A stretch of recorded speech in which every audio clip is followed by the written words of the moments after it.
අයිබෝන් සියලු දෙනාටම 11 වසරේ දරුවන්ට අපි ලබා දීලා තියෙනවා විද්‍යාව ටියුට් එක තමයි අපි මේ කතා කරන්න සූදානම් වෙන්නේ.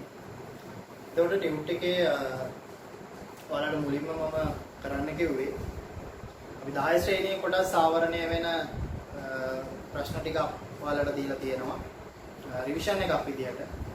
ඔයගොල්ලෝ දන්නවා පන්ති තිබ්බනම් අපි මේ මාසේ රිවිෂන් පන්තියක් පටන් ගන්න හිටියේ 10 වසරේ කොටස් නැවත පුනරීක්ෂණය කිරීම සඳහා. එතකොට ඒ රිවිෂන් පන්තියේ අපි මුලින්ම කතා කරන්න හිටපු ටියුට් එක තමයි ඔයාලට දීලා තියෙන්නේ. ඒ ටියුට් එකේ පිළිතුරු ලියපුව ඔයගොල්ලෝ දැන් සූදානම් කරගන්න. අපි දැන් ඒ සඳහා උත්තර කතා කරන්න තමයි සූදානම් වෙන්නේ. එතකොට පළවෙනි ප්‍රශ්නයට આવොත් එහෙම පළවෙනි ප්‍රශ්නයේ මම දීලා තියෙනවා ස්වභාවිකව පවතින මූලද්‍රව්‍ය අණු දෙකෙන් 25ක් පමණ ජීවී දේහ තුල අඩංගු වේ. මුලින්ම අහනවා අපේ ජීවී දේහ නිර්මාණය සඳහා වැඩි වශයෙන්ම ඉවහල් වී ඇති මූලද්‍රව්‍ය 4 ලියන්න කියලා. එතකොට කාබන්, හයිඩ්‍රජන්, ඔක්සිජන් සහ නයිට්‍රජන් කියන මූලද්‍රව්‍ය 4 අපිට අනුපිළිවෙලක් අවශ්‍ය නැහැ. කාබන්, හයිඩ්‍රජන්, ඔක්සිජන් සහ නයිට්‍රජන් කියන මූලද්‍රව්‍ය 4 සඳහන් කරන්න පුළුවන්. දෙවෙනි එක තමයි ජීවී දේහ නිර්මාණය සඳහා ඔබ සඳහන් කළ මූලද්‍රව්‍ය 4 අතරින් වැඩිම ප්‍රතිශතයක් පවතින මූලද්‍රව්‍ය කුමක්ද කියලා අහනවා. ඔයාලා දන්නවා 65ක ප්‍රමාණයක් තියෙන ඔක්සිජන් කියන මූලද්‍රව්‍ය තමයි වැඩිපුරම පවතින්නේ. සජීව පදාර්ථය නිර්මාණය වී ඇති රසායනික සංයෝග ප්‍රධාන කාණ්ඩ දෙකක් යටතේ වර්ග කරනවා. ඒ කාණ්ඩ දෙක මොනවද කියලා අහනවා. අපි දන්නවා කාබනික සංයෝග සහ අකාබනික සංයෝග කියලා තමයි අපිට වර්ග කරන්න සිද්ධ වෙන්නේ. ඊළඟ සජීව පදාර්ථයේ අන්තර්ගත මූලික කාබනික සංයෝග 4කි. ඒ වර්ග 4 සඳහන් කරන්න කියලා කියනවා. කාබනික සංයෝග අපි නැවත වර්ග 4කට බෙදනවා. කාබෝහයිඩ්‍රේට්, ප්‍රෝටීන, ලිපිඩ සහ නියුක්ලෙයික් අම්ල කියලා. ඒ වර්ග 4 තමයි එන්නේ. ඊළඟ පස්වෙනි කොටසේ අහනවා පහත සඳහන් ඩයිසැකරයිඩ් වර්ග තැනීමට දායක වූ මොනොසැකරයිඩ් අණු ලියන්න කියලා කියනවා. ඒත් අපි දන්නවා හැමතිස්සෙම ඩයිසැකරයිඩයක් හැදෙන්නේ මොනොසැකරයිඩ් අණු දෙකක් එකට එකතු වෙලා. ඒත් අපිට මුලින්ම දීලා තියෙනවා ලැක්ටෝස් කියන ඩයිසැකරයිඩ්. ලැක්ටෝස් හැදිලා තියෙන්නේ ඔයාලට මතක නම් ග්ලූකෝස් සහ ගැලැක්ටෝස් කියන සංයෝග දෙක එකට එකතු වෙලා. ඊළඟට සුක්‍රෝස් ගැන අහනවා. සුක්‍රෝස් හැදෙන්නේ ග්ලූකෝස් සහ ෆ්‍රුක්ටෝස් කියන අණු දෙකක් එකට සම්බන්ධ වෙලා. ඊළඟ මොල්ටෝස් ගැන අහනවා. මොල්ටෝස් හැදෙන්නේ ග්ලූකෝස් අණුවක් සහ තවත් ග්ලූකෝස් අණුවක් එකට එකතු වෙලා. ඊළඟ මිනිසා ආහාරයට ගන්නා ශාකමය කොටස් වල සෙලියුලෝස් අන්තර්ගත වීමේ වැදගත්කම ලියන්න කියලා කියනවා. අපි දන්නවා සෙලියුලෝස් වලින් තන්තුමය කොටස් වලින් මලබද්ධය වළක්වා ගැනීම සඳහා ඒක උපකාරී වෙනවා. ඊළඟ ප්‍රශ්නය යන්නේ සත්ව අක්භාවයේ සහ පේශිවල සංචිත වන පොලිසැකරයිඩ් වර්ගය සඳහන් කරන්න කියලා. ඒක ග්ලයිකෝජන් තමයි සත්ව අක්මා සහ පේශිවල සංචිත වන පොලිසැකරයිඩ් වෙන උත්තරේ ග්ලයිකෝජන්. පාද සඳහන් ස්ථානවල අන්තර්ගත වන ඩයිසැකරයිඩ් වර්ග ලියන්න කියලා කියනවා. කිරි ආහාරවල අපි දන්නවා ලැක්ටෝස් තමයි අඩංගු වෙන්නේ. ඊළඟට බීට් වල ෆ්ලෝයමීය යුෂයේ සුක්‍රෝස් අඩංගු වෙනවා. ප්‍රරෝහණය වන බීජවල මොල්ටෝස් අඩංගු වෙනවා. ඒතර පළවෙනි ප්‍රශ්නේ සඳහා පිළිතුරු අපි කතා කරා. ඊළඟට දෙවෙනි ප්‍රශ්නේ අපිට දීලා තියෙන්නේ ප්‍රවේගකාර ප්‍රස්ථාරය.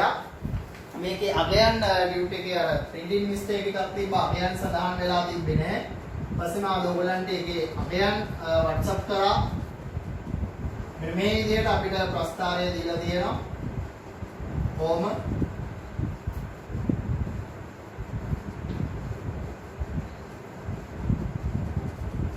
මෙතන බිඳුව කාලය 4 10 14 ඔය විදිහට මම දුන්නා.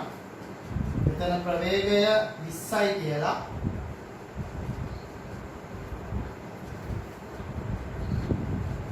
ඕම පළවෙනි කොටසේ යන්නේ ඉහත ප්‍රස්ථාරය අනුව මිනිසාගේ චලිතය විස්තර කරන්න කියලා කියනවා. ඒතර අපිට මේ විදිහට විස්තර කරන්න පුළුවන්.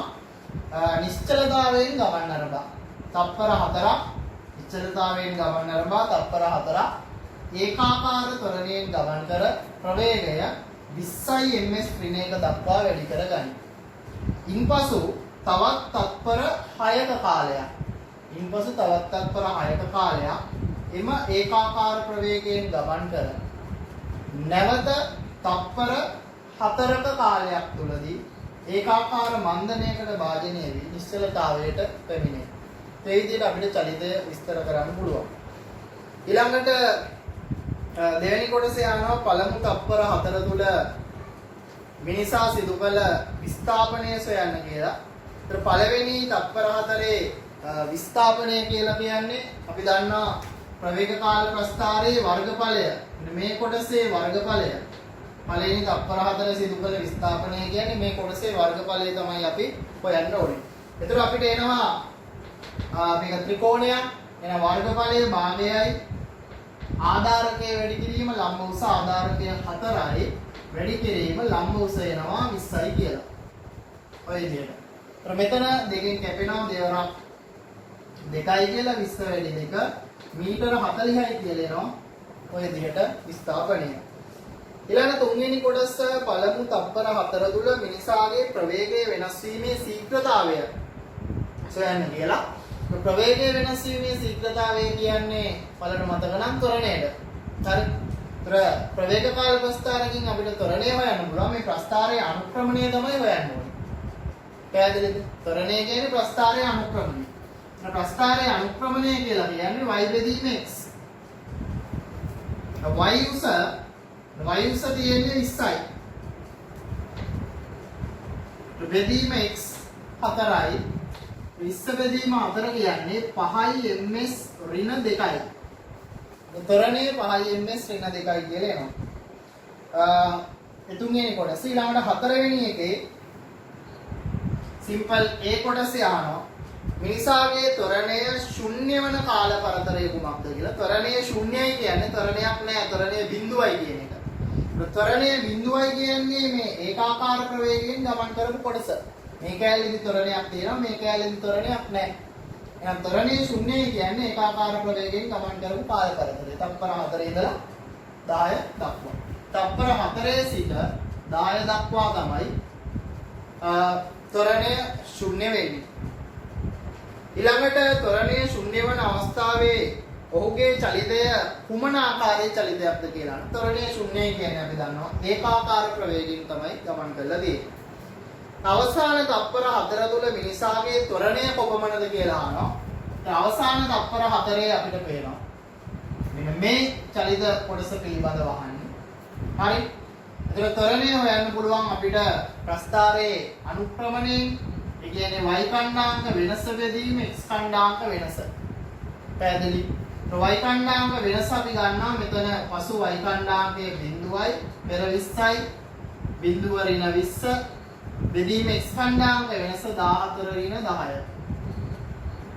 ඍණ 20 කොමේනවා ඍණ 5යි ms ඍණ 2යි. අවසාන තත්පර 4 ත්වරණය ඍණ 5යි කියලා අපිට ලැබෙනවා. ඒකෙන් ලැබෙන්න පුළුවන් නිගමනය හේතු සහිතව පැහැදිලි කරන්න කියලා. අපි දන්නවා ත්වරණයට ඍණ එනවා කියලා කියන්නේ. ත්වරණයට ඍණාව ඍණ ත්වරණය කියලා කියන්නේ මන්දනය. එහෙනම් නිගමනය තමයි එනම් වස්තුව මන්දනය වී ඇත. ත්වරණයට ඍණ පිළිතුරක් ආවා කියලා කියන්නේ ත්වරණය නෙමෙයි වෙලා තියෙන්නේ වස්තුව මන්දනයට තමයි ලක් වෙලා තියෙන්නේ. ත්වරණය ඍණ 5යි කියන්නේ වස්තුව මන්දනය වෙලා තියෙනවා කියන එක. ඊළඟ මිනිසා විසින් සිදු කළ මුළු විස්ථාපනය කොපමණද කියලා අහනවා. එතකොට දැන් මුළු විස්ථාපනය කියලා කියන්නේ මේ සමස්ත ප්‍රවේග කාල ප්‍රස්ථාරයේ වර්ගඵලය. ඒතර සමස්ත ප්‍රවේග කාල ප්‍රස්ථාරයේ වර්ගඵලය කියලා කියන්නේ මේක අපිට මේ ත්‍රිපිසියමක් විදිහට ගන්න පුළුවන්. හරි. ඒතර ත්‍රිපිසියමේ වර්ගඵලය වෙනවා සමාන්තර පාද දෙකේ එකතුව. මේ පාදයේ දිග 14යි. දැන් මේ ටික එනවා කොහොම 6යි සමාන්තර පාද දෙකේ එකතුව දෙකෙන් බෙදනවා. ඒ වගේම වැඩි කිරීම ලම්බ උස 20යි කියලා ගන්න පුළුවන්. දැන් දෙකෙන් කැපෙනවා මෙතන දෙවරක් 10යි 14යි 6යි කොහොම එකතු වෙනවා 20යි වැඩි කිරීම 10යි කියලා කියන්නේ මීටර 200යි කියලා ලැබෙනවා අපිට මුළු විස්ථාපනය සමස්ත ප්‍රවේග කාල ප්‍රස්ථාරයේ වර්ගඵලය මීටර 200යි කියලා අපිට ගන්න පුළුවන්. ඊළඟට අපෙන් අහනවා ඊළඟ කොටසේ ඉහත ප්‍රවේග කාල ප්‍රස්ථාරය නිරීක්ෂණය කළ සිසුවේ මෙම පුද්ගලයා නැවත මුල් ස්ථානයටම ළඟා වී ඇතැයි පවසයි. මෙම ප්‍රකාශයට ඔබ එකඟ වේද කියලා අහනවා. මේ පිළිතුරට හේතු සහිතව පැහැදිලි කරන්න කියලා කියනවා. දැන් මුල් ස්ථානයටම ළඟා වෙලා කියලා කියන්නේ විස්ථාපනයේ බිඳුවයි කියන එක. ගමනක් ගිහිල්ලා ආයි මුල් ස්ථානයට එනවා කියලා කියන්නේ විස්ථාපනයක් නෑ විස්ථාපනයේ බිඳුවයි කියන්නේ. මේ ගාන එහෙම දෙයක් නේද? විස්ථාපනයේ මීටර 200ක් තියෙනවා. ඒ කියන්නේ මෙයා ආරම්භක ස්ථානයේ ඉඳලා මීටර 200ක් ඉස්සරහට ගිහින් තියෙනවා. ආයි මුල් ස්ථානයට ආවම විස්ථාපනයේ බිඳුව වෙනවා. දැන් මේ ප්‍රකාශය සමග අපිට එකඟ වෙන්න බෑ. හරි මේක කියන්නේ මුල් ස්ථානයටම ආවා කියලා. මුල් ස්ථානයේම ඇවිල්ලා නෑ පැහැදිලි විස්ථාපනයක් තියෙනවා. කියන්නේ මෙයා චලිතය ආරම්භ කරපු තැන ඉඳලා මීටර 200ක් ඉදිරියට ගිහින් තියෙනවා. දැන් මේ ප්‍රකාශයත් එක්ක එකඟ වෙන්න බෑ. ඒක තමයි අපේ හේතුව. විස්ථාපනයේ මීටර 200ක් නිසා නැවත මුල් ස්ථානයටම ආවේ නැහැ කියන එක. ඊළඟට 8 වෙනි කොටස එක ටිකක් ඔයාලට අලුත් කොටසක් වෙන්න පුළුවන්. ඉහත ප්‍රවේග කාල ප්‍රස්ථාරය ඇසුරින් මිනිසාගේ තරණ කාල ප්‍රස්ථාරයන් ඉන්න කියලා කියනවා. එතකොට තරණ කාල ප්‍රස්ථාරයේදී x අක්ෂයට කාලය ගන්නවා y අක්ෂයට අපි ගන්නේ ත්වරණය ms ඍණ 2. දැන් අපිට පේනවා පළවෙනි තත්පර 4 තුල ත්වරණය වෙලා තියෙනවා අපිට ත්වරණය 5යි ms ඍණ 2යි කියලා. මේ පළවෙනි තත්පර 4 ත්වරණය 5යි. තත්පර 4ක්. 4 ඉඳලා 10 වෙනි තත්පරය දක්වා ත්වරණයක් නැහැ ඒකාකාර ප්‍රවේගයෙන්. ත්වරණය බිඳුවයි. මේම x අක්ෂයේ දිගේ යන්නේ 10 දක්වා ත්වරණයක් නැහැ. මුල් ටිකේ ත්වරණය 5යි 4 ඉඳලා 10 එනකම් ත්වරණය බිඳුවයි. 10 ඉඳලා 14 දක්වා නැවත ඍණ ත්වරණයක්. අපිට ආවේ ත්වරණය ඍණ 5යි කියලා. ඔය විදිහට තත්පර 14 දක්වා ඍණ 5ක ත්වරණය. මේ තියෙන්නේ මුල් කොටස ත්වරණය 5යි 4 ඉඳලා 10 එනකම් ත්වරණයක් නැහැ ත්වරණය බිඳුවයි. ඊළඟ කොටසේ ත්වරණය ඍණ 5යි ඍණ පැත්තට අපි අරගෙන තියෙනවා. මේ දෙයයි ත්වරණ කාල ප්‍රස්ථාරය ලැබෙන්නේ. එහෙමනම් මේ ප්‍රශ්නයට අදාළ කොටස් ටික එච්චරයි. දෙවෙනි ප්‍රශ්නය අපි අවසන් කරේ. ඊළඟ අපි යනවා තුන්වෙනි ප්‍රශ්නය සඳහා. ආවර්තිතාවකයේ මූලද්‍රව්‍ය කීපයක් පිළිබඳ තොරතුරු තමයි අපිට දීලා තියෙන්නේ. ප්‍රහාණවා පළවෙනි එක L මූලද්‍රව්‍යයේ ඉලෙක්ට්‍රෝන ගණන කොපමණද කියලා. එතකොට L කියන මූලද්‍රව්‍ය ගත්තාම L කියන මූලද්‍රව්‍ය අපිට දීලා තියෙනවා පරමාණුක ක්‍රමාංකය 5යි. වම්පස පහළින් ලියන්නේ පරමාණුක ක්‍රමාංකය. ස්කන්ධ ක්‍රමාංකය 11යි. වම්පස ඉහළින් ලියන්නේ ස්කන්ධ ක්‍රමාංකය. ඉලෙක්ට්‍රෝන ගණන ආනවා. පරමාණුක ක්‍රමාංකය කියන්නේ ඉලෙක්ට්‍රෝන ගණන තමයි දරුවෝ. මොන ඉලෙක්ට්‍රෝන 5යි. හරි. ඊළඟ ප්‍රෝටෝන ගානනවා. අපි දන්නවා ඉලෙක්ට්‍රෝන ගානයි ප්‍රෝටෝන ගානයි සමානයි. ඉලෙක්ට්‍රෝන 5යි නම් ප්‍රෝටෝනත් 5 තමයි දෙන්නේ. නියුට්‍රෝන ගණන කොහොමද කියලා. නියුට්‍රෝන ගාන ගන්නවා. දන්නවා ස්කන්ධ ක්‍රමාංකයෙන් පරමාණු ක්‍රමාංකය අඩු කරන්න ඕනේ. නියුට්‍රෝන 6ක් තියෙනවා. ඊළඟ N කියන මූලද්‍රව්‍යයේ ඉලෙක්ට්‍රෝන වින්‍යාසය ලියන්න කියලා කියනවා. මේකේ N කියන මූලද්‍රව්‍ය ගත්තොත් එහෙම අපිට වගුවේ දීලා තියෙනවා පරමාණු ක්‍රමාංකය 12යි කියලා. ඒතකොට ඉලෙක්ට්‍රෝන 12ක් පිරෙන විදිය. 2යි 8යි 2යි 8යි 10යි. ඊතර ඉලෙක්ට්‍රෝන දෙක තුන්වෙනි ශක්ති මට්ටමට පිරෙනවා. ඔය විදිහට ඉලෙක්ට්‍රෝන වින්‍යාසය සඳහන් කරන්න පුළුවන්. ඊට තුන්වෙනි එක ඉහත මූලද්‍රව්‍ය අතරින් තුන්වෙනි ආවර්තයට අයත් මූලද්‍රව්‍ය මොනවාද කියලා අහනවා. එතකොට දැන් මෙතන දීලා තියෙනවා මූලද්‍රව්‍ය සෙට් එකක් LMNOP සම්මත සංකේත නෙමෙයි. මේ කට්ටියගේම ඉලෙක්ට්‍රෝන වින්‍යාස ලියා ගන්න. ඉලෙක්ට්‍රෝන වින්‍යාස ලිව්වට පස්සේ ආවර්තය හොයාගන්න පුළුවන් මේ කවච ගානේ. දැන් මේකේ ශක්ති මට්ටම් තුනක් තියෙනවා. ඒ කියන්නේ මෙයා තුන්වෙනි ආවර්තය කියලා. ශක්ති මට්ටම් දෙකක් දෙකකට ඉලෙක්ට්‍රෝන පිළ දීපොත් එයා දෙවෙනි ආවර්තය. එහෙමනම් කවුද තුන්වෙනි ආවර්තයට අයිති කට්ටිය?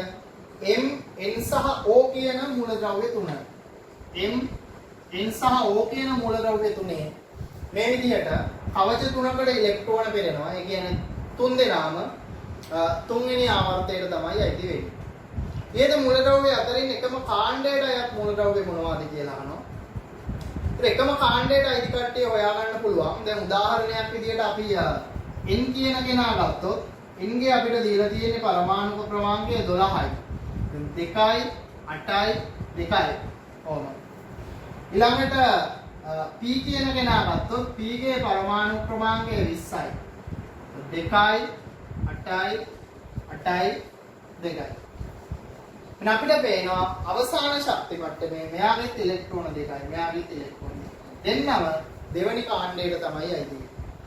එකම කාණ්ඩයට මූලද්‍රව්‍ය දෙකක් කවුද කියලා අහුවොත් N සහ P කියන මූලද්‍රව්‍ය දෙක එකම කාණ්ඩයට අයිති වෙනවා. ඊළඟට පස්වෙනි කොටසේ අහනවා සමස්ථානික යනු කුමක්ද? සමස්ථානික පිළිබඳව හැඳින්වීම. අර්ථ දැක්වීමක් අපි දන්නවා සමස්ථානික වලට පරමාණුක ක්‍රමාංකයේ සමාන. හරි අපි මූලද්‍රව්‍යයක් ගත්තොත් එහෙම මෙතන අපි ලියන්නේ පරමාණුක ක්‍රමාංකය වම්පස්සේ එළිය ලියන්නේ ස්කන්ධ ක්‍රමාංකය. ඒතර පරමාණුක ක්‍රමාංකය සමාන එහෙත් ස්කන්ධ ක්‍රමාංකය එකිනෙකට වෙනස්. එකම මූලද්‍රව්‍යයේ පරමාණු වලට තමයි අපි සමස්ථානික කියලා කියන්නේ. එතකොට සමස්ථානික වල අර්ථ දැක්වීම මේකයි. පරමාණු ක්‍රමාංකය සමාන ස්කන්ධ ක්‍රමාංකය එකිනෙකට වෙනස් එකම මූලද්‍රව්‍යයේ පරමාණු. ඕ මූලද්‍රව්‍ය අනුරූප වන්නේ ආවර්තිතා වගුවේ කුමන මූලද්‍රව්‍යයටද කියලා අහනවා. දැන් මෙතන O කියන එක නා 17 වෙනියක්. අපි දන්නවා ආවර්තතාව වගුවේ 17 වෙනියක් කියලා කියන්නේ ක්ලෝරින්ද තමයි අනුරූප වෙන්නේ. එම මූලද්‍රව්‍යයේ පරමාණු ක්‍රමාංකය සහ ස්කන්ධ ක්‍රමාංකය සම්මත ආකාරයට ලියනවා. වගුවේ දීලා තියෙනවා. ක්ලෝරින් කියන මූලද්‍රව්‍යයට වගුවේ කියන පරමාණු ක්‍රමාංකය 17යි ස්කන්ධ ක්‍රමාංකය 35යි කියලා පෙන්නනවා. Cl 17 35යි සම්මත ආකාරයට ලියුවහම එන්නේ. ඔක්සිජන් කියන මූලද්‍රව්‍යයේ සමස්ථානික දෙකක් තියෙනවා. ඒ සමස්ථානික දෙක ඔක්සිජන් නෙමෙයි O කියන මූලද්‍රව්‍යයට. දැන් O කියන සම්බන්ධ සංකේතයක් නෙමෙයි. මෙතන O කියන්නේ ඔක්සිජන් නෙමෙයි. O කියන්නේ ක්ලෝරින්ට. O කියලා අදහස් කරන්නේ ක්ලෝරින් ගැන. O මූලද්‍රව්‍යයේ සමස්ථානික දෙකක් ඇත. එම සමස්ථානික දෙක සම්මත ආකාරයට ලියන්න කියලා කියනවා. ඒත් අපි දන්නවා ක්ලෝරින්ගේ සමස්ථානික දෙක. එකක් තමයි Cl 1735 අනිත් සමස්ථානිකය Cl 1737. 1735 1737. මෙතනිනුත් ඔයගොල්ලන්ට සමස්ථානික වල අර්ථ දෙකකින් පේනවා. මේ පරමාණු ක්‍රමාංකය සමානයි. දෙන්නගේම පරමාණු ක්‍රමාංකය 10. පරමාණු ක්‍රමාංකය සමාන. එහෙත් බලන්න ස්කන්ධ ක්‍රමාංකය එකිනෙකට වෙනස්. එයාගේ 35 මෙයාගේ 37. පරමාණු ක්‍රමාංකය සමාන එහෙත් ස්කන්ධ ක්‍රමාංකය එකිනෙකට වෙනස්. එකම මූලද්‍රව්‍යයේ පරමාණු ක්‍රමාංකය අපි සමස්ථානික කියලා හඳුන්වනවා. ඊළඟට අපෙන් අහනවා P කියන මූලද්‍රව්‍යයේ ඉලෙක්ට්‍රෝන ශක්ති මට්ටම් වල පීඩන ආකාරය සුදුසු සටහනකින් පෙන්වන්න කියලා. ඒතර මෙතන P කියන්නේ පරමාණු ක්‍රමාංකය 20යි. P කියන්නේ ફોස්ෆරස් නෙමෙයි සම්බන්ධ සංකේතයක් නෙමෙයි. එතකොට ඔහොම අපිට ගන්න පුළුවන් ශක්ති මට්ටම් ඔයාගේ P20යි කියන්නේ ආගේ ඉලෙක්ට්‍රෝන වින්‍යාසය. 2යි 8යි 8යි 2යි කියන්නේ. ඔව්. අපිට ඇඳලා පෙන්නන්න සිද්ධ වෙනවා. පළවෙනි එකේ ඉලෙක්ට්‍රෝන 2යි ඊළඟ එකේ 8යි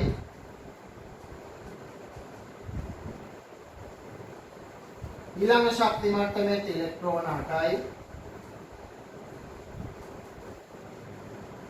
අවසාන ශක්ති මට්ටමේ ඉලෙක්ට්‍රෝන 2යි කියලා. ඔය විදිහට අපිට ගන්න පුළුවන්.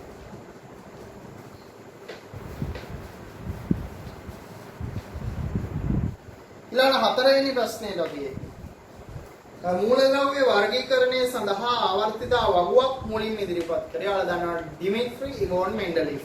මෙන්ඩලිෆ් කියලා ලිව්වත් ප්‍රමාණවත්. නූතන ආවර්තිතා වගුවට පදනම් වෙලා තියෙන මොකද්ද කියලා අහනවා. කාරණා දෙකක්.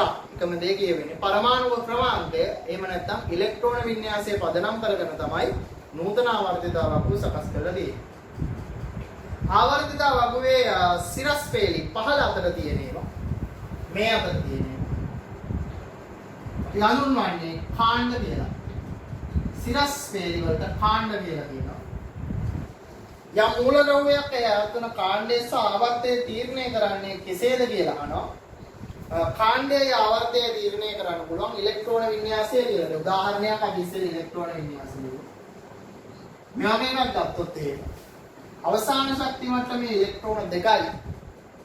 එහෙනම් මෙයා දෙවෙනි කාණ්ඩයට අයිති කෙනෙක්. කාණ්ඩය තීරණය කරන්නේ අවසාන ශක්ති මට්ටමේ තියෙන ඉලෙක්ට්‍රෝන ගාන. ආවර්තය තීරණය කරන්නේ මෙයාගේ තියෙන කවච ගාන. කවච 3යි කියන්නේ මෙයා තුන්වෙනි ආවර්තයේ කෙනෙක්. එනේ විදිහටයි කාණ්ඩය සහ ආවර්තය තීරණය වෙන්නේ.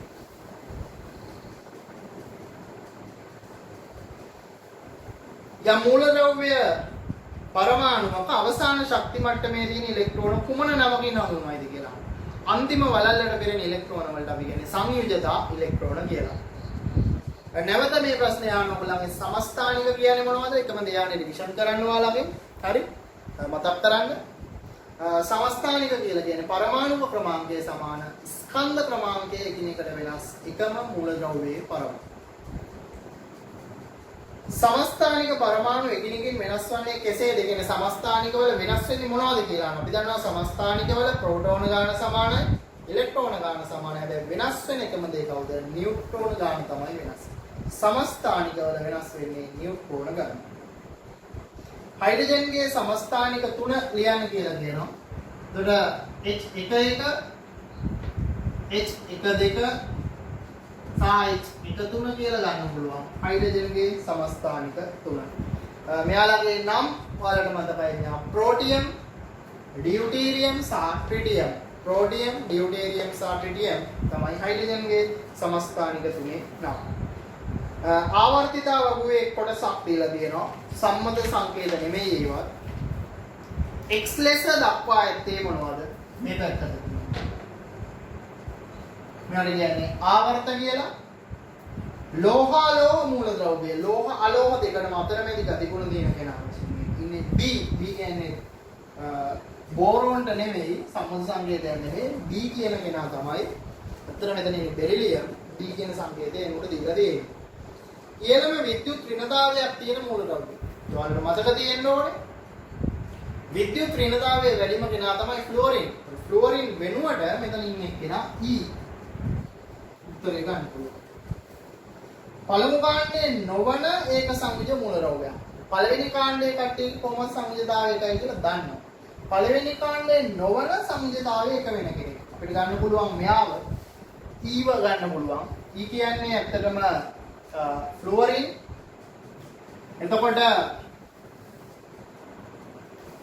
ෆ්ලෝරින් 9 වෙනියා කොහොම 2යි 7යි අවසාන ශක්ති මට්ටම සම්පූර්ණයෙන් එක ඉලෙක්ට්‍රෝනයක් ලබා ගන්නවා. එනෝ සංයුජතාවය එකයි නාම.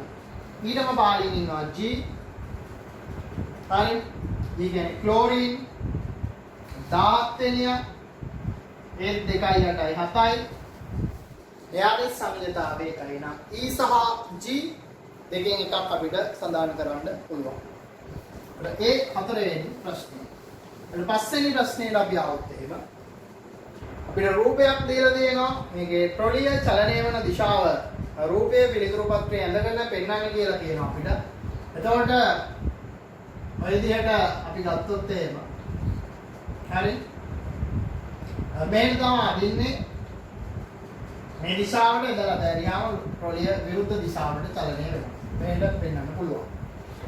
ට්‍රොලිය කුමන ආකාරයේ චලිතයක් වෙනද? අපි දන්නවා බාහිර බලයක් එදුවම් වස්තුවක් ත්වරණය වෙනවා නම් ට්‍රොලිය ත්වරණය වෙනවා.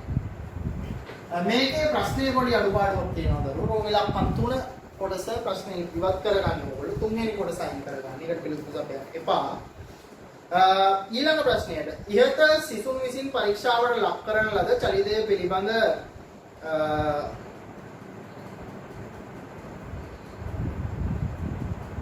නිගමනයේ මෙතන අදහස් වෙන්න ඕනේ චලිත නියමය කුමක්ද කියන එක පිළිබඳව. ඒතර මෙතනදී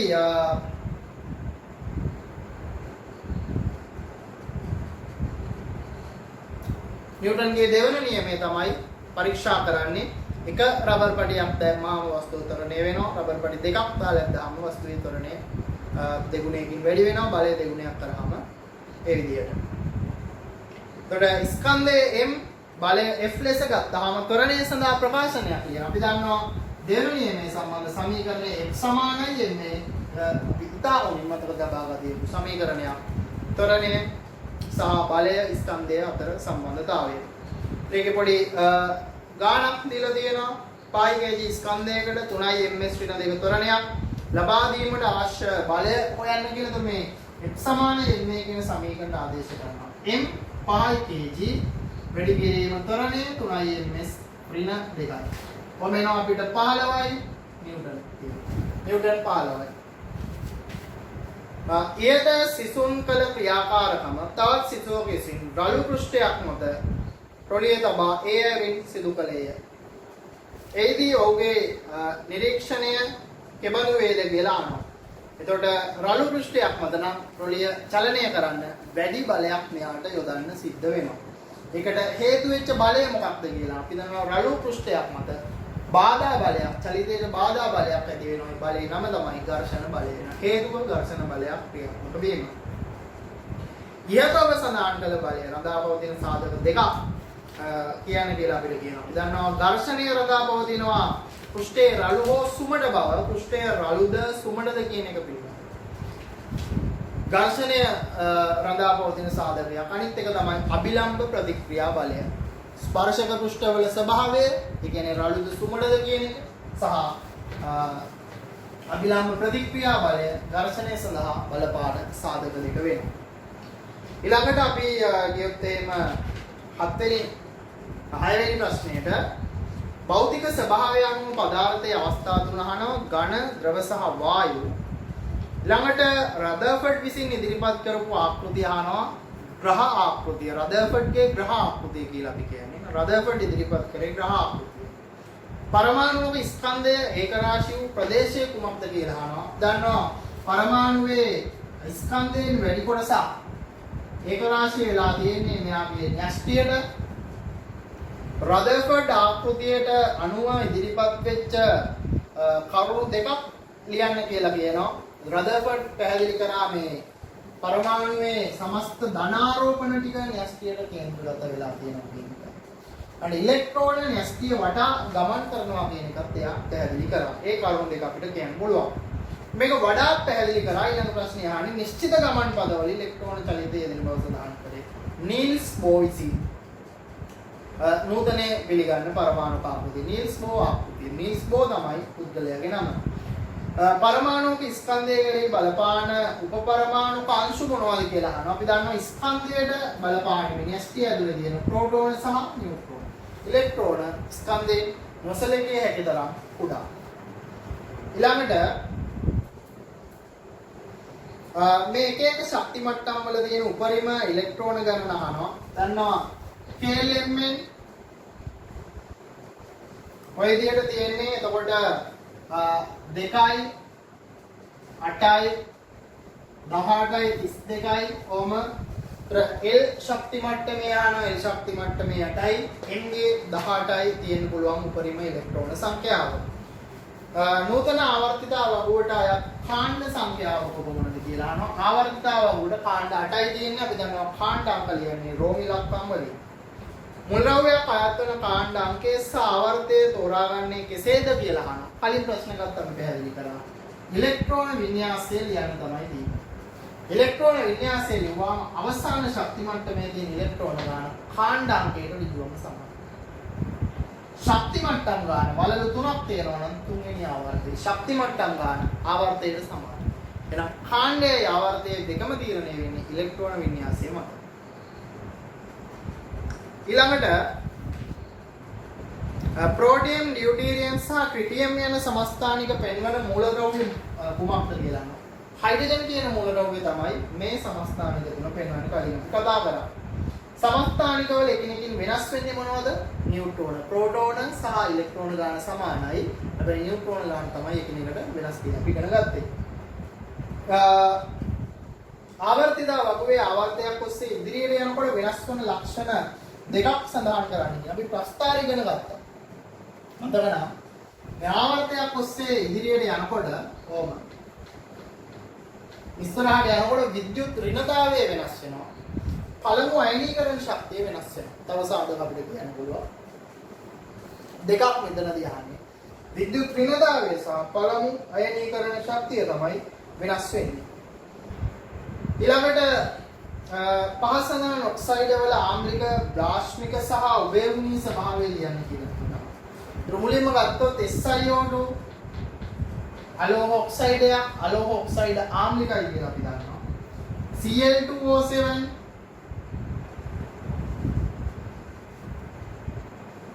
මේ SiO2 අලෝහ සමාන SiO2 අපි ගත්තොත් එහෙම උභයගුණී ලෝහ අලෝහ දෙකටම අතරමැදි ගතිගුණ පෙන්වන්නේ. Cl2O7 අලෝහයක් ක්ලෝරින් කියලා කියන අලෝහ ඔක්සයිඩ ආම්ලිකයි.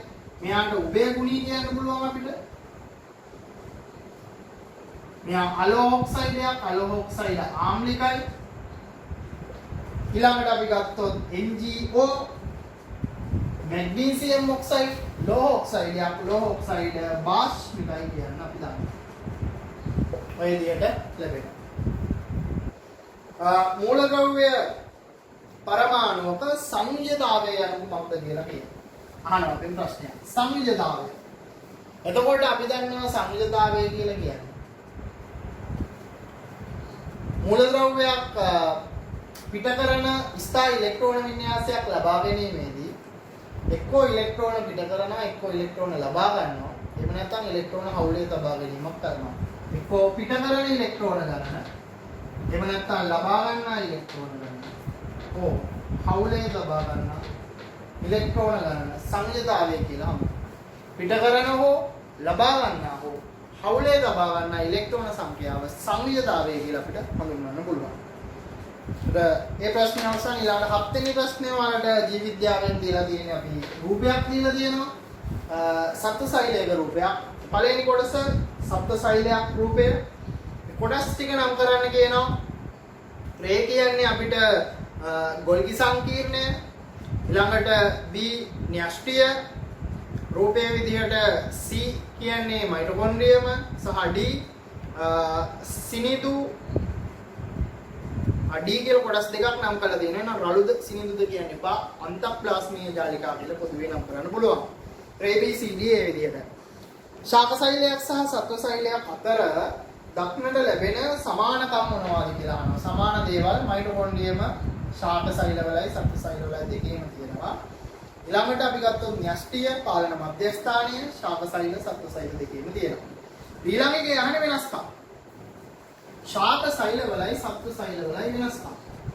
ශාක සෛල සහ සත්ව සෛලවල වෙනස්කම්. වෙනස්කම් යවුවම කුඩා වකවාක් ඉදිරිපත් කරන එක වඩා හොඳයි. අපි දන්නවා ශාක සෛලවල හරිත ලව තියෙනවා. හරිත ලව ඇත සත්ව සෛලවල හරිත ලව නැත කියලා අපිට සඳහන් කරන්න පුළුවන්. ඒ වගේම ශාක සෛලවල සෛල බිත්තිය දන්නවා ශාක සෛලවල සෛල බිත්තියක් ඇත. සත්ත්ව සෛලවල සෛල බිත්තියක් නැත. ඒ විදිහට අපිට වෙනස්කම් දෙකක් සඳහන් කරන්න පුළුවන්. ජව කොළ ලෙස ක්‍රියා කරන ඉන්ද්‍රියකාව මයිටොකොන්ඩ්‍රියම. ජව බලාගාරය කියලා කියනවා. ශක්තිය නිපදවන තැන මයිටොකොන්ඩ්‍රියම. පස්වෙනි කොටස එකේ පොඩි මිස්ටේක් එකක් තියෙනවා හදාගන්න සෛලයක අර්ධ පාරගම්‍ය පටලයක් ලෙස ක්‍රියා කරන කොටස නම් කරන්න කියලා තියෙනවා. පූර්ණ පාරගම්‍ය නෙමෙයි අර්ධ පාරගම්‍ය පටලයක් ලෙස ක්‍රියා කරනවා. අපි දන්නවා සෛල පටලය අර්ධ පාරගම්‍ය පටලයක් ලෙස ක්‍රියා කරනවා. අර්ධ පාරගම්‍ය පටල කියලා කියනවා. සෛලයට ඇතුල් වන ද්‍රව්‍ය සහ පිටවන ද්‍රව්‍ය පාලනය කරන පටල තමයි අර්ධ පාරගම්‍ය පටල කියලා කියන්නේ. එතකොට පහත සඳහන් එක් ඉන්ද්‍රියකාවේ කෘත්‍ය බැගින් සඳහන් කරන්න කියලා කියනවා. ගොල්ගි සංකීර්ණය ස්ත්‍රාවී ද්‍රව්‍ය නිපදවීම සහ අසුරා තැබීම තමයි ප්‍රයෝජනය. රයිබෝසෝම ප්‍රෝටීන සංශ්ලේෂණයේ ස්ථාන සැපයීම. රළු අන්තප්ලාස්මීය ජාලිකාවලින් ප්‍රෝටීන පරිවහනය සිද්ධ වෙනවා. ඊළඟ කෘත්‍ය දින ඉන්ද්‍රියකාව නම් කරන්න කියනවා. ප්‍රභා සංශ්ලේෂණය කරන්නේ හරිත ලව. ප්‍රවේණික ද්‍රව්‍ය ගබඩා කරන්නේ න්‍යෂ්ටිය මගින් DNA සහ RNA. ලිපිඩ සහ ස්ටෙරොයිඩ් නිපදවීම සහ පරිවහනය සිනිඳු අන්තප්ලාස්මීය ජාලිකා. මේ ප්‍රශ්නේ අවසන් ඊළඟට අපි එන්නේ 8 වෙනි ප්‍රශ්නය සඳහා. භෞතික විද්‍යා ප්‍රශ්න කිහිපයක්. මේසය මත සුළු බලයක් යොදා තල්ලු කිරීමට උත්සාහ කළත් ඒ චලනය නොවේ. ඒකට හේතුව පැහැදිලි කරන්න කියනවා. චලනය වෙන්නේ නැත්නම් මේ මේසය ඔය දෙයක් තියෙනවා. මේකට බලයක් යොදනවා. චලනය වෙන්නේ නැහැ කියන්නේ චලනයට විරුද්ධව ක්‍රියා කරන බලය ඝර්ෂණ බලය. බාහිර බලයට සමාන ඝර්ෂණ බලයක් තිබොත් වස්තුව චලනය වෙන්නේ නැහැ. මේසේ චලනය නොවන අවස්ථාවේ ඒ මත ක්‍රියාත්මක වන බලය කුමක්ද කියලා අහනවා. චලනය ආරම්භ වෙන්න කලින් පවතින ඝර්ෂණයට අපි කියන්නේ ස්ථිතික ඝර්ෂණ බලය කියනවා. ඔබ සඳහන් කළ බලය ක්‍රියාත්මක කරන දිශාව රූපේ නිරූපණය කරන්න කියනවා. ඒක පැහැදිලිව රූපේ ඇඳලා මේ බාහිර බලයට විරුද්ධව තමයි ඝර්ෂණය ඔය විදිහට අපිට පෙන්වන්නේ. අහලස්සෙම බාහිර බලයට චලනය වෙන පැත්තට විරුද්ධව ඝර්ෂණය ක්‍රියාත්මක වෙනවා. දැන් ක්‍රමයෙන් මේසේ මත යොදන බලය වැඩි කරනවා. එක් අවස්ථාවකදී මේසේ චලනය වීම ආරම්භ වෙනවා කියන එක පැහැදිලි කරන්න කියලා කියනවා. එතකොට මේ යොදන බාහිර බලය ඝර්ෂණ බලය ඉක්මවා ගියොත් හරි බාහිර බලය ඝර්ෂණ බලය ඉක්මවා ගියොත් වස්තුව චලනය වීම ආරම්භ වෙනවා. ඊළඟට අහන්නේ මේසය චලනය යෙදූ බලයේ විශාලත්වයේ බිමෙහි ස්වභාවය මත රඳා පවතීද? කෙටියෙන් පැහැදිලි කරන්න කියනවා. ස්වභාවය මත රඳා පවතිනවා පෘෂ්ඨයේ රළුද සුමනද කියන එක දර්ශනය කෙරෙහි බලපානවා. මේසා විසින් මේසේ මත නිව්ටන් 50ක බලයක් යොදයි. චලනය නොවී පවතී නම් එම අවස්ථාවේ ඝර්ෂණ බලය චලනය වෙන්නේ නැහැ කියන දරුවෝ. මේ බාහිර බලයයි ඝර්ෂණ බලයයි සමානයි කියන එක. බාහිර බලය නිව්ටන් 50යි, ඝර්ෂණ බලයත් නිව්ටන් 50යි. ඒ නිසා තමයි බාහිර බලය ඝර්ෂණ බලය සමාන නිසා වස්තුව චලනය වෙන්නේ නැහැ. වස්තු අතර සාපේක්ෂ බලයක් යෙදෙන අවස්ථාවකදී ක්‍රියාත්මක වන ඝර්ෂණ බලය කුමන නමකින් හඳුන්වයි? ඒතර වස්තුව මත බලයක් ක්‍රියාත්මක වෙන වස්තුව චලනය වෙනවා. චලනය වෙන අවස්ථාවේ ක්‍රියාත්මක වෙන ඝර්ෂණය අපි ගතික ඝර්ෂණ බලය කියලා හඳුන්වනවා. ඊළඟ කොටස ඉහත සඳහන් බිමෙහි ඝර්ෂණ බලය නිව්ටන් 70කට වඩා අඩු කර ගැනීම සඳහා කළ හැකි වෙනස්කම් දෙකක් සඳහන් කරන්න කියනතර ඝර්ෂණය අඩු කරන්න පුළුවන් මේක පොළවක් අපිට මේ පෘෂ්ඨය සුමට කරන්න පුළුවන් පෘෂ්ඨය සුමට කිරීම ඒ පොළව මත ටයිල් ඇතිරීම ඒ වගේ වෙනස්කම් දෙකක් විදිහට අපිට සඳහන් කරන්න පුළුවන්. ඝර්ෂණය අඩු කර ගැනීම සඳහා පෘෂ්ඨය සුමට කිරීම තමයි කළ යුතු. ටයිල් ඇතිරීම වගේ පිළිතුරු අපිට නිවැරදි පිළිතුරු විදිහට ගන්න පුළුවන්. වර්ෂා දිනවලදී කට්ටා ගෙවුණු ටයර් සහිත වාහන පැදවීම අනතුරුදායක වීම පැහැදිලි කරන්න කියලා කියනවා. කට්ටා ගෙවිලා නම් ඝර්ෂණය අඩු නිසා ලිස්සල යනවා. ඒතර ලිස්සා යාමේ අවදානම තියෙනවා. කට්ටා ගෙවුණු නිසා වර්ෂා දිනවල පෘෂ්ඨයේ සුමට නිසා ලිස්සල යනවා. එතකොට මේක අනතුරුදායකයි කියලා අපිට පැහැදිලි කරන්න පුළුවන්. තමන්ගේ වචනෙන් එක ලියන්න පුළුවන්. ඊළඟට 9 වෙනි ප්‍රශ්නයට අපි ආවොත් ඊළඟ ඝර්ෂණය සම්බන්ධ ප්‍රශ්නයක්. ඊළඟ ප්‍රශ්නය සීමාකාරී ඝර්ෂණ බලය පැහැදිලි කරන්න කියනවා. අපි මේ පාඩමක් නෙමෙයි කරන්නේ ප්‍රශ්න සාකච්ඡාවක්. අපරදී දීලා තියෙන ටියුට් එකේ ප්‍රශ්න වල පිළිතුරු තමයි මම සාකච්ඡා කරන්නේ. සීමාකාරී ඝර්ෂණ බලය පැහැදිලි කරන්න කියනවා. ඒතකොට සීමාකාරී ඝර්ෂණ බලය කියන්නේ වස්තුවක් ලිස්සා යාම ආරම්භ වෙන මොහොතේ පවතින ඝර්ෂණය. සීමාකාරී ඝර්ෂණය තමයි ඝර්ෂණ බලයට පවතින්න පුළුවන් උපරිම අගය.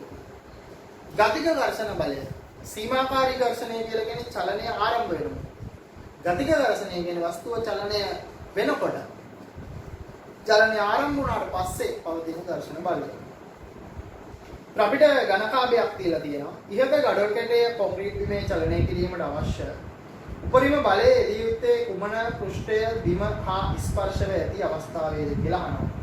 ඒතර අපිට මේකේ පේනවා කොන්ක්‍රීට් බිමක් ඝර්ෂණය වැඩි. ඒතර ABC කියන පෘෂ්ඨ තුනෙන් වර්ගඵලයේ වැඩි A කියන පෘෂ්ඨය එහෙනම් A කියන පෘෂ්ඨය තමයි උත්තරේ ගන්න පුළුවන්. ඒ පිළිතුර පැහැදිලි කරන්න කියනවා. A කියන පෘෂ්ඨයේ වර්ගඵලය වැඩි නිසා. මේ ගඩොල් කැටයේ සුමට බිමක තබා චලනය කළොත් ඒ චලනය කිරීමේ උපරිම බලයක් ඇදී යුත්තේ කුමන පෘෂ්ඨය බිම සමග ස්පර්ශව ඇති වේද? එතන මේක සුමට පෘෂ්ඨයක් මත තිබ්බොත් ස්පර්ශක පෘෂ්ඨයේ වර්ගඵලය ඝර්ෂණය කෙරෙහි බලපාන්නේ නැහැ කියලා අපි ඉගෙන ගන්න තියෙනවා. මොන පෘෂ්ඨයේ තිබ්බත් ඒක. පෘෂ්ඨතල අභිලම්බ ප්‍රතික්‍රියා බලය කෙරෙහි බලපාන සාධකයක් තමයි ඝර්ෂණ බලය කෙරෙහි බලපාන සාධකයක්. ඒකට බලපාන අනෙක් සාධකය මොකක්ද කියලා. අපි දන්නවා ඝර්ෂණයට බලපාන සාධක දෙකයි තියෙනවා. හරි. එකක් තමයි අභිලම්භ ප්‍රතික්‍රියා බලය. ඒක මේක දීලා තියෙනවා. අනිත් සාධකය මොකක්ද කියලා අහනවා. ස්පර්ශක පෘෂ්ඨවල ස්වභාවය. රළු හෝ සුමඩ බව තමයි ඝර්ෂණය කෙරෙහි බලපාන අනිත් සාධකය වෙන්නේ. පෘෂ්ඨ අතර අභිලම්භ ප්‍රතික්‍රියාව ඝර්ෂණය කෙරෙහි බලපාන බව පෙන්වීමට සුදුසු ක්‍රියාකාරකමක් ලියන්න. අපි ගත්තොත් එහෙම මේ වගේ එක ලී කුට්ටියක් පෘෂ්ඨයේ මැද තියෙනවා. අපිට පුළුවන්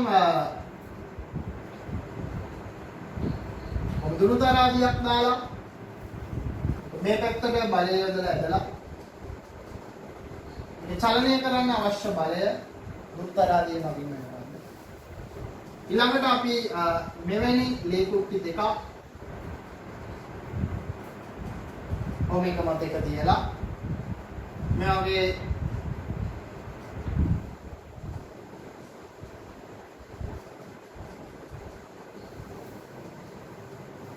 මේ පැත්තට චලනය කරන්න අවශ්‍ය බලය අපිට හොයන්න පුළුවන්. මේක තමයි අපි ඉගෙන ගන්න තියෙන ක්‍රියාකාරකම්. අපිට ලී කුට්ටි තුනක් ඔය විදිහට වැඩි කර ක්‍රියාකාරකම් කරන්න පුළුවන්. ඝර්ෂණයේ අහිතකර බලපෑම් දෙකක් සඳහන් කරන්න කියනවා. එතකොට අපි ගත්තොත් එහෙම මේ ඉස්සලා ප්‍රශ්න ගත්ත අපි කතා කරමු. වැසි දිනක වාහන වගේ දේවල් මේ ටයර් වල කට්ටා නිවිලා තිබුත් එහෙම ඉස්සලා යනවා. ටයිල් අතුරු පොළවක ගමන් කරනකොට එක්කෝ වතුර ටිකක් හරි තෙල් ටිකක් හරි වැටලා තිබුත් එහෙම ඉස්සලා වැටෙන්න පුළුවන්. ඒ වගේ අවස්ථාවන් තරම් ඝර්ෂණයේ අවාසිදායක පැත්ත විදිහට අපිට කතා කරන්න පුළුවන්. දෙයිළඟට ඝර්ෂණ බලය අඩු කරගන්න ක්‍රම දෙකක් අපෙන් අහනවා. ඝර්ෂණය අඩු කර ගැනීම සඳහා අපි දන්නවා පෘෂ්ඨ සුමඩ කරන්න පුළුවන්. එතකොට ඒ සඳහා අපිට ග්‍රීස්, ලීසි තෙල් වගේ දේවල් භාවිතා කරන්න පුළුවන්. දැන් කැරම් බෝඩ් එකක් වගේ නම් අපි පුයර භාවිතා කරනවා. බෙයාරිම් යදීම ඒ වගේ ක්‍රම වලට ඝර්ෂණය අඩු කරගන්න පුළුවන්. ඝර්ෂණ බලය වැඩි කරගන්න ක්‍රම දෙකක් අහනවා. ඝර්ෂණය වැඩි කරන්න නම් අපිට ස්පර්ශක පෘෂ්ඨය රළු කරන්න ඕනේ. හරි? පෘෂ්ඨය රළු කරන්න පුළුවන්. ඊළඟට ටයර් වල සෙරෙප්පු වල ඒ රබර් සෙරෙප්පු වගේ දේවල් වල කට්ටා වැපීම ඒ වගේ දේවල් වලින් අපිට ඝර්ෂණය වැඩි කරගන්න පුළුවන්. අපේ අවසාන ප්‍රශ්නය අපිට දෙන තියෙන්නේ. දරුවෝ ආනත තලයක් මේ වගේ හරි මේක මේ පැහැදිලිව කියන්න ඕනේ වීඩියෝ එක අපි කතා කරනකොට ටියුට් එක අපේ තියෙන ඕන නිබන්ධනය. ටියුට් එක නැතුව වීඩියෝ එක බලලා කියන්න මොනවද මම මේ කියන්නේ කියලා පැහැදිලි නෑ. මම කිව්වා එකට ඕගොල්ලෝ ටියුට් එක අරගෙන ටියුට් එකේ කරන්න ඕන ටික මම කිව්වා මේ ප්‍රශ්න රචනා ප්‍රශ්න 10ක් දීලා දෙනවා. ප්‍රශ්න 10ට මම කතා කරන්න කලින් ඕගොල්ලෝ පිළිතුරු ලියලා අවසන් කරා. දැන් මේ පිළිතුරු සාකච්ඡා කිරීම තමයි මේ කරන්නේ. එතකොටයි ඒකේ ප්‍රයෝජනයක් ගන්න ඕනේ. නැත්නම් නිකන් විලදියා බලන් හිටියට ඔයාලට කිසිම දෙයක් පැහැදිලි වෙන්නේ නැහැ. හරි? ග්‍රෑම් 500ක ස්කන්ධයක්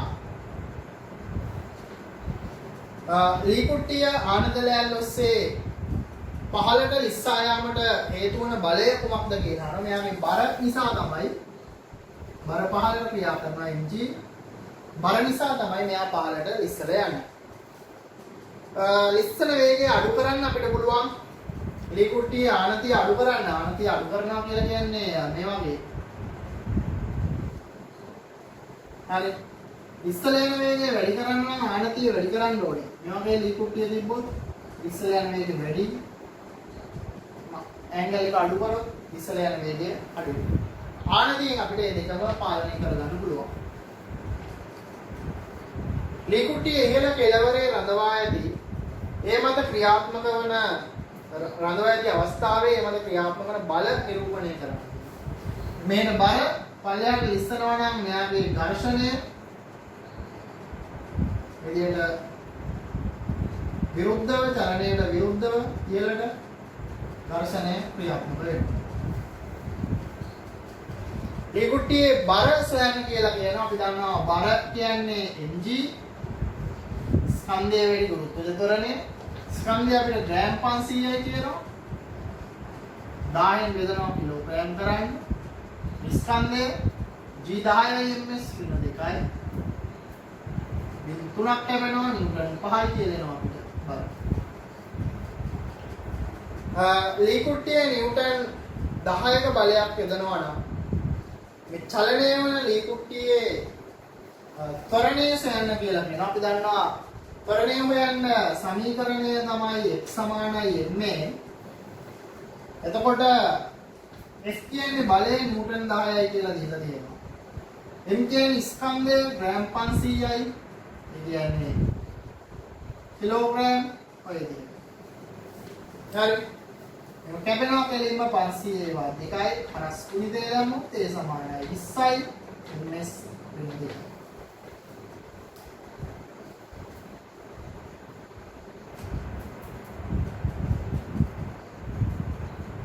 ද්‍රව්‍යදියට අපිට ගන්න පුළුවන් ත්වරණය. ඊළඟට වස්තුව පහළට චලනය වෙන අවස්ථාවේදී ඝර්ෂණ බලය ක්‍රියාත්මක වන දිශාව නිරූපණය කරන්න කියන අපි රූපේ පෙන්වලා තියෙනවා. පහළට නම් චලනය වෙන්නේ ඝර්ෂණය විරුද්ධව ඉහළට ක්‍රියාත්මක වෙනවා. ආනන්ද ලෑල්ල ඉහළ කෙළවර ලීකුට්ටිය රඳවා ඇත. ඒ ලෑල්ල ඔස්සේ 4 ms ඍණයක ප්‍රවේගයකින් චලනය. ප්‍රවේගය 4 ms ඍණයක. ආරම්භක ගම්‍යතාවය සොයන්න කියලා කියනවා. ගම්‍යතාවයට සමීකරණය මත. ගම්‍යතාවය ස්කන්ධය වැඩි කිරීම ප්‍රවේගය. mv කියන්නේ ස්කන්ධය වැඩි ප්‍රවේගය. ස්කන්ධය දරුව අපිට දීලා තියෙන්නේ. දැන් 500යි 500 බෙදීම 1000 කිලෝග්‍රෑම්. ප්‍රවේගය 4 ms ශ්‍රේණියකයි. ස්කන්ධය වැඩි ප්‍රවේගය. කැපෙනවා කෙලින්ම 1000ට 500 දෙකයි 4 දෙවරක් දෙකයි. දෙකයි kg ms අවසාන ගම්‍යතාවය හොයන්න කියලා කියනවා. අන්තිමට කියනවා අපිට ලේකුට්ටිය පල්ලෙහාට ආයන් පස්සේ නිශ්චල වෙනවා කියලා. නිශ්චල වෙනවා කියන්නේ ප්‍රවේගය බිඳුවයි කියන්නේ. එහෙනම් ගම්‍යතාවය සමානයි ස්කන්ධය වැඩි ප්‍රවේගය. ස්කන්ධය මේකමයි. හැබැයි ප්‍රවේගය බිඳුවයි කරෝ වස්තුව නිශ්චල වෙලා තියෙනවා. බිඳුවෙන් එළුණාම ගම්‍යතාවයට එන්නේ බිඳුවයි kgs. පෙර ගම්‍යතාවය පසු ගම්‍යතාවය බිඳුවයි. මේ කුට්ටියේ චලනය පැහැදිලි කිරීමට චලිතය පිළිබඳව නියමය සඳහන් කරන්න කියලා කියනවා. නියමය ලියන්න කියලා. නිව්ටන්ගේ දෙවන නියමය තමයි මේකෙන් අපිට පැහැදිලි කරන්න පුළුවන්. හරි. එතකොට නිව්ටන්ගේ දෙවන නියමය කියලා ලියුවාම ප්‍රමාණවත් නියමය ලියන්න කියලා කියනවා අපිට. එතකොට විස්තර කරන්න පුළුවන් කිසියම් වස්තුවක් මත බලයක් යොදනවා නම් අසමතුලිත බාහිර බලයක් ක්‍රියා කරයි නම් ඒ වස්තුව ත්වරණය වෙනවා. හරි. අසමතුලිත බාහිර බලයක් ක්‍රියා කරයි නම් වස්තුව ත්වරණය වන අතර එම ත්වරණය යොදන බලයට අනුලෝමව වස්තුවේ ස්කන්ධයට ප්‍රතිලෝමවත් සමානුපාතික වේ. ත්වරණයේ දිශාව බලයේ දිශාව වේ කියලා. නිව්ටන්ගේ දෙවන නියමය විස්තර කරන්න පුළුවන්. ඔය විදිහට. එතකොට මේ ටික තමයි අපි ක්ලාස් එක දරුවන්ට ලබා දීපු ටියුට් එකේ මුලින්ම උත්තර ලියන්න කියලා ඔයාලට පවරපු කොටස. ඒ සඳහා පිළිතුරු තමයි මම සාකච්ඡා කරලා අවසන් කරන්නේ. අලුත් පාඩමක් තාම කතා කරන්න ගියේ නෑ. ඔන්ලයින් ක්ලාස් එක අපි අපිත් එක්ක සම්බන්ධ වෙන පිරිස වැඩි වෙනකොට පන්තියේ දරුවෝ පමණයි අපි මේකට සම්බන්ධ කරගන්නේ. අපිට අලුත් පාඩම් සඳහා ටික ටික යොමු වෙන්න පුළුවන්. මේ රිවිෂන් ටියුට් එකක් අපි පළවෙනි වටේ විදිහට කතා කරන්නේ. 10 වසරේ කොටස් තුනක් අපි මෙතන කතා කරලා අවසන් කරනවා. ඉතින් අපි මේ ආරම්භ කරන්නේ මේ මාසයේ රිවිෂන් පන්තියේ ටියුට් එක තමයි අපි කරගෙන යන්නේ. එහෙමනම් අපි මේ කොටස අදට අවසන් කරනවා. මෙතනින් එහාට ඊළඟ දවසේ අපි සාකච්ඡා කරන්න බලාපොරොත්තු වෙනවා. දැන් මේ ටියුට් එකේ අපි 10 වෙනි ප්‍රශ්නයෙන් තමයි අවසන් කරේ. ඕගොල්ලෝ තවත් රචනා ප්‍රශ්න 10ක් මේකේ තියෙනවා දරුවෝ. 11 වෙනි ප්‍රශ්නේ ඉඳලා 20 වෙනි ප්‍රශ්නය දක්වා තවත් රචනා ප්‍රශ්න 10ක් තියෙනවා. ඒ ප්‍රශ්න 10ක් 10 වසරේ ප්‍රශ්න තමයි. මේ ටියුට් එකේ 10 ශ්‍රේණියේ කොටස් ආවරණය කරන රචනා ප්‍රශ්න 20ක් මේකේ නෝදීලා තියෙනවා. ඊටමතරව මේක 11 වසරේ කොටස් දෙකකුත් වෙනම පේපර් එකකින් අපි කතා කරා. එතකොට දැන් පළවෙනි ප්‍රශ්න 10 ඉවරයි. ඔයගොල්ලෝ ඊළඟ දවසේ කරන්න ඉතුරු ප්‍රශ්න 10 11 ඉඳලා 20 වෙනකම් අවසන් කරගන්න අපි ඉදිරි දිනයකදී මුණ ගැහෙමු. අයිබෝන් සර්.